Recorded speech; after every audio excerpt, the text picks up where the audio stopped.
Hi అండి, మన Indians అందరికీ నమస్తే. అందరూ బాగున్నారా? Welcome to Sandhya channel.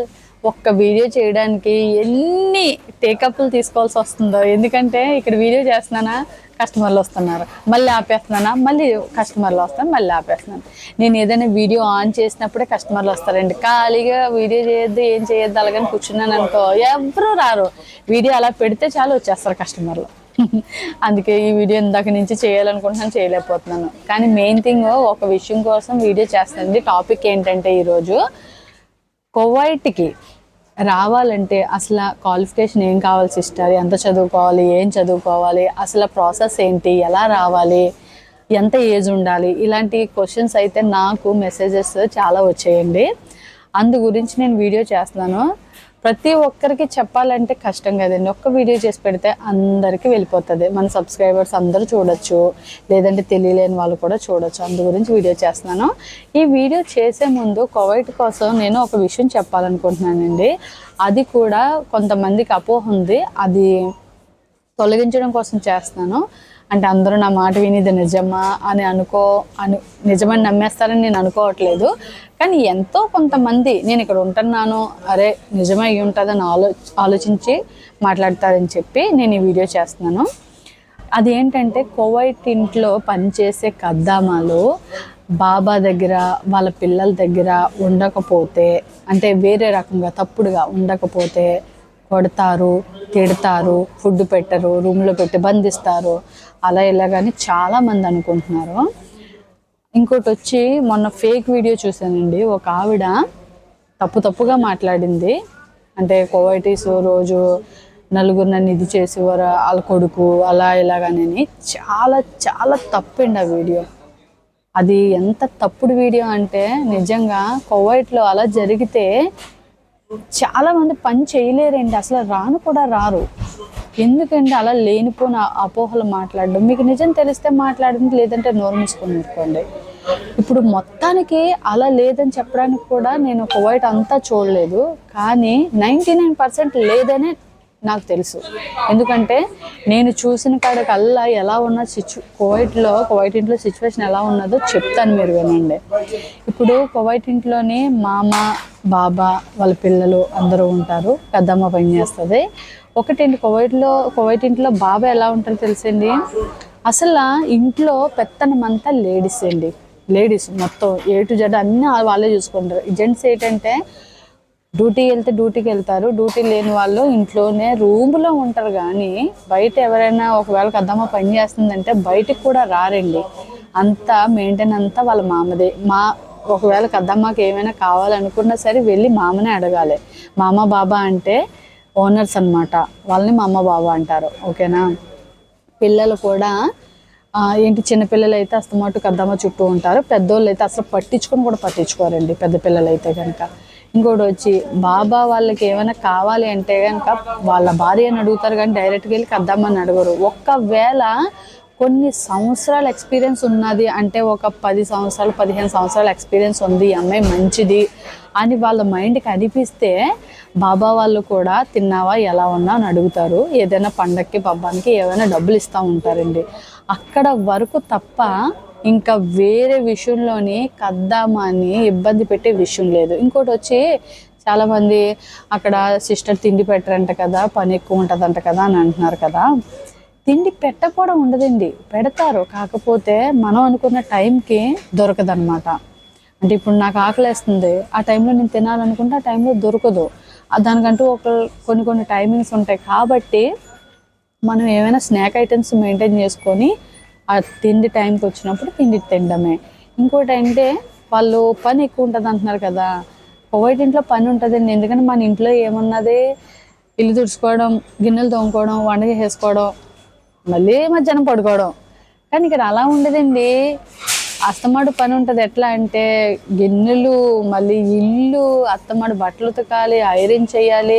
చాలా చోట్ల ఒక్కొక్క ఇంట్లోని ఒక్కొక్క మామకి బాబాకి అట్లా వేరుగా కద్దమ్మలు ఉంటారండి.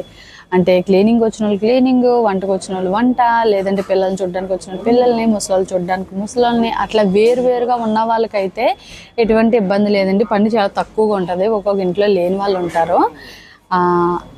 వాళ్ళైతే ఎక్కువ పని ఉంటుంది అనమాట. మీరు ఒకటే బాగా గుర్తుపెట్టుకోండి, ఎవరైనా వీసా తీసేటప్పుడు ఆ ఇంట్లో ఎంతమంది ఉంటారో, పని ఏం పని చేయాలి అని ముందే అడగండి. మీరు ముందే అడిగితే వాళ్ళని ఖచ్చితంగా కనుక్కోమని చెప్తే కనుక మీకు చాలా ప్లస్ అవుతుంది. ఎందుకంటే వాళ్ళ ఇంట్లో ఇంకా కద్దామాలు ఉన్నారు అని ఎవరైతే చెప్తారో ఆ ఇంట్లో మీకు తక్కువగా పని ఉంటుందండి.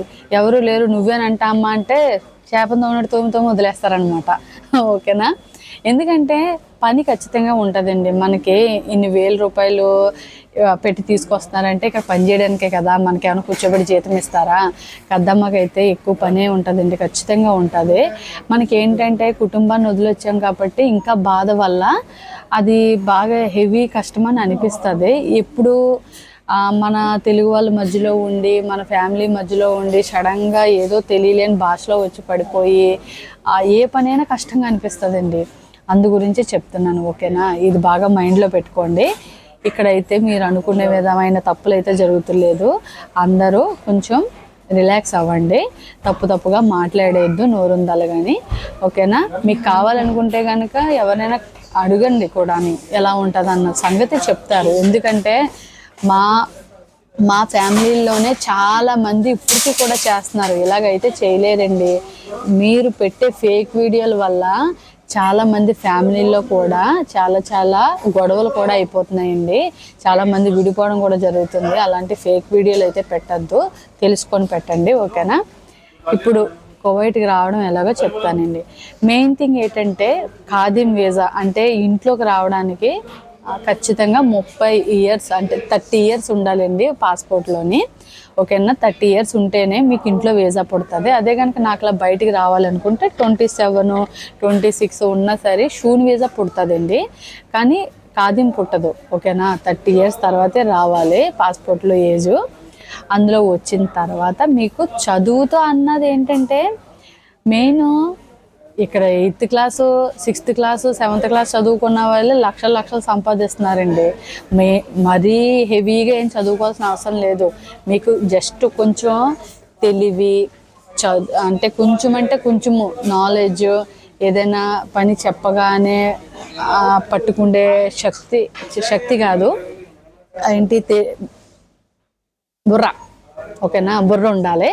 ఆ బుర్ర ఉంటే బుర్ర బట్టి మీరు కువైట్లో ఎంతైనా సరే సంపాదించగలుగుతారు. ఓకేనా?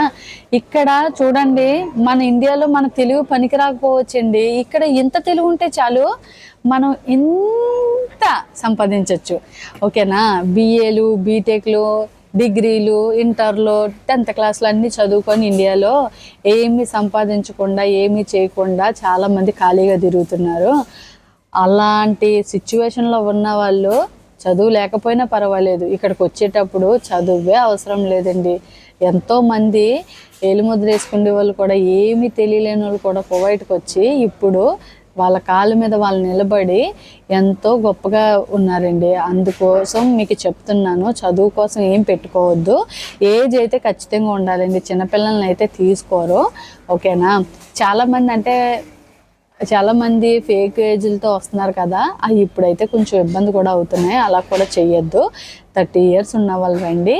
ఇంకొకటి వచ్చినప్పుడు ఓపిక అన్నది చాలా ఇంపార్టెంట్ అండి. కువైట్లోని ఓపిక పట్టుకోకపోతే మనం చాలా సమస్యలో పడిపోతాం. ఎందులోనైనా నేను వీడియోలో చెప్పాను, ఖచ్చితంగా ఓపిక అయితే ఉండాలన్నమాట. వాళ్ళు కువైట్ వాళ్ళు మనల్ని కసురుతారు, కొన్ని ఇంట్లో కొడతారు కూడా.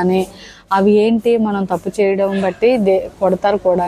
కానీ అవన్నీ కొంచెం తట్టుకుంటే వాళ్ళే మారుతారండి. ఎందుకంటే ఇక్కడ వాళ్ళు నిజంగా మనసాక్షి లేని వాళ్ళు అయ్యుండుంటే మనలాంటి వాళ్ళు కష్టపడడానికి రాలేమండి. వాళ్ళకి మనసు ఉంది, మంచి వాళ్ళు. మనం మంచిగా ఉంటే వాళ్ళు చాలా మంచిగా ఉంటారు. కాబట్టి అర్థం చేసుకోండి.